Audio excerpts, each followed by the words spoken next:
Last వీడియోలో నేను మాకు శ్రీవారి పాదాల దగ్గర జరిగిన ఒక అద్భుతం చెప్తా అని చెప్పా కదా. ఆ అద్భుతం ఏంటంటే, అప్పటి వరకు ఎండగా ఉన్న వాతావరణం కాస్త చల్లగా కుండపోత వర్షంగా మారిపోయింది. మేము మెట్లు ఎక్కుతున్న సమయంలో మొత్తం వెదర్ చేంజ్ అయిపోయింది.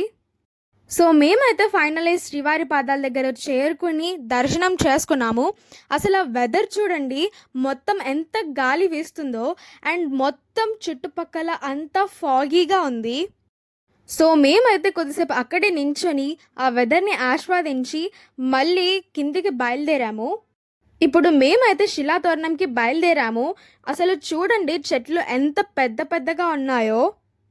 ఆ ఫాగ్ వల్ల ముందు వచ్చే బండిలు అండ్ ఏమీ సరిగ్గా కనిపించట్లేదు కూడా. అండ్ ఇక్కడ కనిపిస్తుంది చక్రతీర్థం. మేము ఈ చక్రతీర్థం కూడా విజిట్ చేద్దాం అనుకున్నాము, కానీ ఈ ఫాగీ అండ్ రైనీ వెదర్ వల్ల మేమైతే చక్రతీర్థం స్కిప్ చేయాల్సి వచ్చింది. అండ్ నెక్స్ట్ వీడియోలో శిలాతోరణం అండ్ మా నెక్స్ట్ ప్లాన్స్ అనేవి చెప్తాను. మళ్ళీ కలుద్దాం. ఓం నమో వెంకటేశాయ్.